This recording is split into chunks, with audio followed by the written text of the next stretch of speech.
Vous écoutez Samedi de lire avec l'auteur invité d'Amélie Boivin-Henfield au FM 103.7. On est de retour en compagnie de Stéphane Dompierre et juste avant, Stéphane, on parlait de Morlande, qui est de la piraterie mais pour adultes. Oui. Quand même assez violente, beaucoup de sexualité aussi Oui. à l'intérieur. Comment est venue l'idée de vouloir écrire un livre sur la piraterie qui se passe en 1700? Comment est venue l'idée? On m'avait offert chez Coup de tête, qui est une maison d'édition spécialisée dans ce qu'on appelle les romans de gare.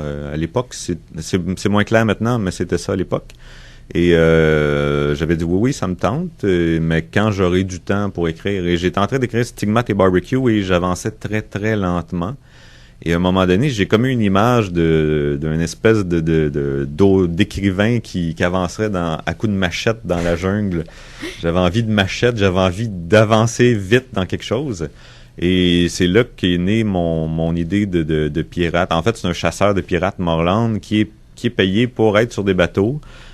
Sur les mers, puis quand ils se font attaquer par des pirates, lui, c'est un écrivain au départ, lui il écrit dans la cale du bateau, mais quand ils se font attaquer par des pirates, il sort ses machettes et il vide la place. Donc c'est vraiment une espèce de tueur sanguinaire et l'idée pour moi c'est ça, c'était vraiment de respecter l'idée du roman de gare, donc quelque chose basé sur l'action, puis je voulais l'écrire vite dans le temps parce que ces écrivains-là aussi écrivaient des fois 200-300 livres dans une carrière. Fait qu'il faut que tu te mettes dans un état particulier. Donc, pour moi, le défi, c'était ça. Je m'étais donné 2 mois pour l'écrire, 1 mois pour le réviser. Vraiment pour, avec toutes les erreurs, peut-être les choses, les gaffes que tu fais quand tu écris un roman rapidement. Mais pour moi, je voulais rester dans l'esprit du roman de gare, donc avec tous les défauts que ça peut avoir. Et finalement, je me suis aperçu, après, c'était un beau défi, puis je me suis aperçu qu'après, ça paraissait pas tant que ça dans mon écriture non plus. Ce qui est long à écrire dans un roman, c'est la réflexion que tu vas aller chercher autour de tes personnages, l'émotivité, tout ça. Mais bon, c'est dans la piraterie, donc c'est pas très émotif, donc ça s'est bien passé.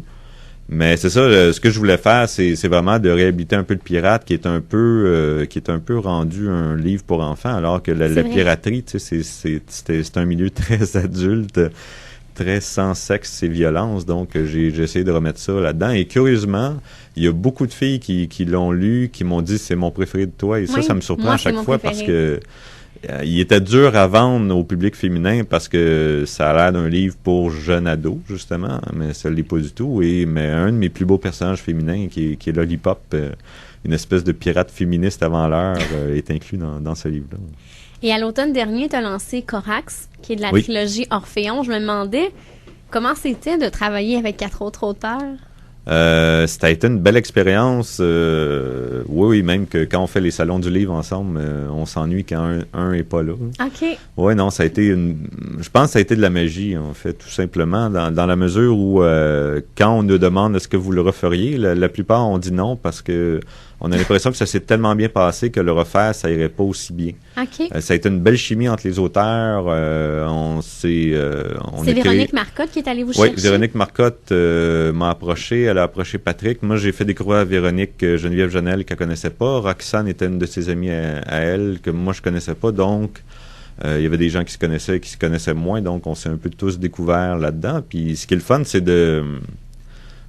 au départ, c'est de créer des univers en commun. T'sais, on est habitué d'écrire tout seul. Évidemment, chacun a écrit son livre tout seul en quelque part, mais on avait des lieux communs, on avait des personnages qui se croisaient, tout ça. Et au final, ce qui est intéressant, c'est que non seulement ton personnage évolue dans un roman d'un autre, mais aussi dans l'univers d'un autre. Mm-hmm. C'est-à-dire que ton personnage qui est dans un roman d'épouvante, par exemple, se retrouve soudainement dans un roman burlesque. Donc, il y a quelque chose d'assez étrange là-dedans. Tu sais, c'est comme si tu mets, je sais pas, moi, tu mets Woody Allen dans Games of Thrones. Tu sais, il y a une incohérence là qui est assez amusante. Donc, non, c'est ça. C'était vraiment le plaisir de découvrir une chimie de groupe. Et pour moi, ça a été un autre défi que je m'étais lancé, d'écrire un roman vraiment de suspense fantastique. Différent de ce qu'on est habitué de toi. Oui, un peu quand même.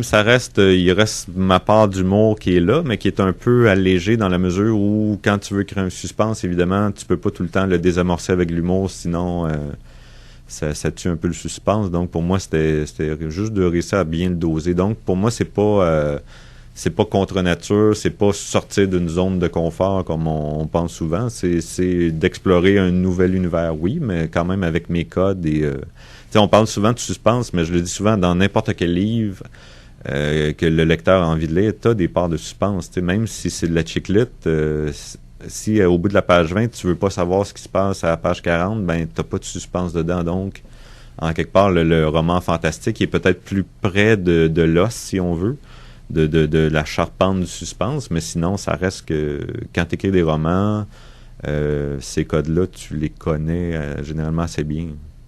Et ton personnage, Louis, c'est le propriétaire du building. Il Oui. habite au penthouse, au 5e. Ben oui, je me suis fait plaisir. J'ai fait un shotgun en disant, moi, je veux le 5e étage qui est le penthouse. Et pour moi, ce que je trouve intéressant, c'est vraiment d'aller avec un personnage il vit littéralement dans sa tour d'ivoire, dans la mesure où il a acheté un building. Il a évincé tous les gens au 5e, puis il est tranquille là. Il a gagné 33 millions à 33 ans. Et lui, ce qu'il a eu envie de faire, c'est de rompre les ponts un peu avec tout le monde.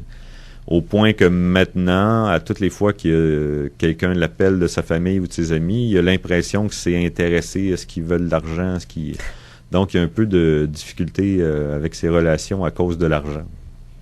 Et il n'y a pas longtemps, tu as lancé Fâché Noir. Oui. Où on retrouve 52 de tes meilleures chroniques que tu fais dans le Yahoo. Oui. Ça, c'est un beau projet parce que ça fait 2 ans que j'écris des chroniques Fâché Noir sur le portail de Yahoo toutes les semaines. Et je sais qu'au départ, tu voulais pas écrire. Non, ça, on m'avait proposé un autre portail, il m'avait proposé une chronique à un moment donné, peut-être 6 mois avant. Et j'avais dit un nom méchant. J'ai même retrouvé le courriel à un moment donné parce que je me suis dit peut-être que je pourrais aller les revoir parce que là, j'ai besoin d'argent puis ça serait le fun d'une chronique. Mais non, j'avais dit non parce que c'était un moment où j'étais tanné de voir des chroniques d'opinion partout. J'ai l'impression que les journaux, à un moment donné, le Journal de Montréal a triplé de volume. C'était juste des chroniques d'opinion. On dirait qu'on a de moins en moins l'information, mais on a l'opinion sur l'événement.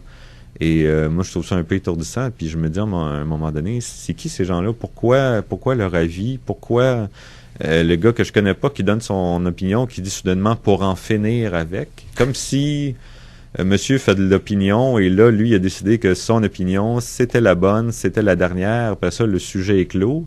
Je trouve qu'il y a quelque chose d'un peu prétentieux là-dedans. Donc, j'ai voulu aller vraiment c'est un pied de nez à tout ça. J'ai voulu aller à l'encontre en prenant, moi, des sujets sur lesquels on se fâche généralement pas. Les douchebags. Hein? Les douchebags, les chats, les chiens, les photos de voyage. Je vais vraiment trouver des sujets qui sont absolument pas dans l'air du temps et dans le sujet de la semaine, justement pour aller à l'encontre de ça. Puis il y a tout le temps une critique éditoriale, peu importe mon sujet, qui dit, garde, dans le fond, on peut chialer sur n'importe quoi si on nous donne le sujet, puis c'est un peu vain, en quelque part.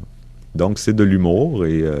Apprendre au 2e degré, très important, oui, parce que je pense qu'au début, les gens comprenaient pas. Ben, je donne tout le temps une chance aux gens dans la mesure où tu te dis, bon, peut-être qu'ils étaient sur le portail de Yahoo et un peu par hasard, ils tombent sur un article. Ils savent pas que c'est une chronique et ils savent pas que c'est de l'humour, mais je me dis, Christy, à un moment donné, je comprends pas que tu n'aies pas vu que c'était de l'humour parce que... J'ai été, même il y a des fois que je me suis dit, là, je vais en mettre tellement que là, si t'as pas compris que c'est de l'humour, là, t'as vraiment un problème de perception assez fort, là. Mais oui, au début, il y avait les commentaires étaient ouverts, comme dans beaucoup de chroniques d'opinion. Et c'était assez agressif. Et veux pas, à un moment donné, tu te dis, ça doit être probablement un idiot qui vient de livrer ce commentaire-là, mais il reste qu'un idiot qui t'insulte, c'est quand ça te fait quand même...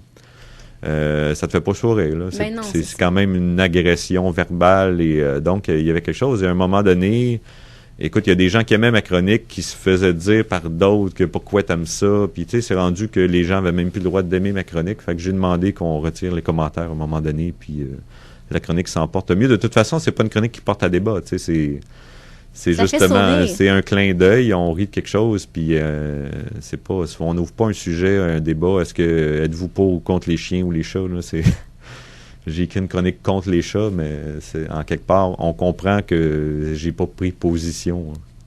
Et tu as aussi une chronique dans le L Québec? Oui, à tous les mois. Et celle pour laquelle j'ai eu le plus de réactions, c'était ma critique de 50 Shades of Grey. que j'ai lu au complet. Bon, pas la trilogie, mais le premier livre, toujours bien. Et c'est assez drôle parce qu'à un moment donné, j'ai fait une lecture érotique 2 mois plus tard. Et moi, on m'avait fait lire la version anglaise au départ parce que la française sortait, mais n'était pas sortie encore. Et pour les besoins d'une lecture, donc, j'ai été acheter la version française. Et donc, moi, j'avais mis des post-it sur les pires moments de ma lecture. Et il y en avait beaucoup. Et j'ai été les revoir en français dans l'espoir de les lire lors de la lecture. Et je me suis aperçu que la traductrice a amélioré le roman. Oui. Il y a beaucoup d'irritants qui étaient dans... Et Dieu sait qu'il y en a dans ce livre-là. Il y a beaucoup d'irritants qui ont été corrigés dans la version française. Donc, c'est assez particulier. Mais c'est ça, ma critique portait beaucoup sur tout l'aspect puéril et pas excitant de ce livre-là, qui est assez judéo-chrétien. Il paraît qu'à la fin de la trilogie, tout ce monde-là se marie, vivent heureux, ont beaucoup d'enfants. Je te confirme que oui. Bon, voilà. Fait que je trouve ça quand même assez drôle que le roman... c'est pas un roman qui a choqué, les gens ont découvert l'érotisme par ce livre-là. Et j'espère juste que les gens auront la curiosité d'aller lire quelque chose de mieux ensuite. Mais est-ce que tu aimerais ça écrire des livres érotiques? Ou des nouvelles érotiques? J'en ai écrit une dans un recueil qui s'appelait « J'aime ta chatte », mais qui avait quand même... l'idée, c'était 2 personnes qui auraient pu s'aimer, mais qui ont juste du sexe, puis qui ont tellement de barrières, c'est qu'ils réussissent pas à se rejoindre. Donc, il y avait quelque chose là-dedans quand même émotivement. Il y avait le 2e degré qui était là. C'était de la sexualité au départ, faut bien dire. Mais non, je me dis, sur 200 pages, je vois pas comment je pourrais faire ça, tu sais. Donc, non. Pour moi, il faut que ça vienne naturellement, tu sais, de dire soudainement, là, j'écris un livre où il y a du sexe d'un bout à l'autre. J'ai l'impression que j'aurais l'impression de me répéter très vite. Donc, non, pas pour l'instant. D'accord, on va aller en musique puis on se reparle avec ton coup de cœur dans les prochains instants.